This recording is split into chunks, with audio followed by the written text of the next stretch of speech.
Hi, I'm David. Today we're going to look at this problem. We've got dy over dt equals 9t squared, a differential equation, and we're asked to solve it. Okay, so first of all, what does that mean? Solve this differential equation. Well, in this case, it means find y. So that's what we're after. We're trying to figure out what y equals. Well, as we've learned, if I have the derivative and I want to go back and find the original function y, I have to take the antiderivative. So it's true that y equals the integral of 9t squared dt. Okay, but what are the formulas I need? There are two things I need to know. The most important one is this one. The integral of t to the n dt, where n is some number other than -1, equals 1 over n plus 1 t to the n plus 1 plus c. And again, as long as n is any number, integer or not, other than -1.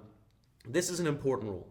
The other important rule that we need to know is that constants can be brought outside of the integral sign. So constants just carry along. So I could rewrite this as 9 times the integral of t squared dt. So if I can solve this, then I'm done. In this case,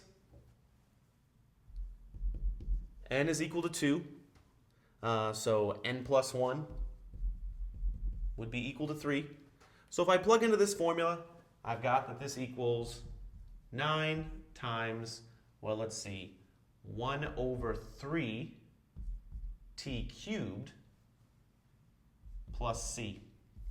Now, you might be worried that maybe I have to do 9 times c right here. C, remember, stands for that arbitrary constant. Since c is some arbitrary constant, we don't have to do 9 times c or 100 times c or anything like that. If it's a constant, we can just leave c at the end.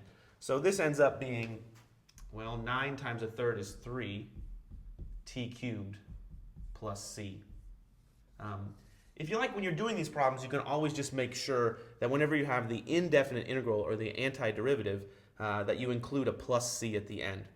But let's go ahead and make sure that this answer is correct. Let's make sure that y equals 3t cubed plus c is correct.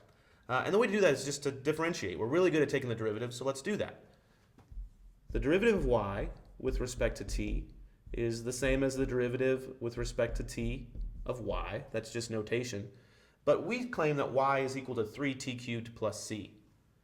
So this is the same as the derivative of t, the derivative with respect to t of 3t cubed plus c. Okay, well, I can take the derivative of that. The derivative of 3t cubed is 9t squared. The derivative of a constant is 0. We normally don't write that. And here we've got the derivative of y with respect to t is 9t squared. And sure enough, that's what we started with at the beginning. So we can be sure that our answer right here for y was correct. Thanks for watching.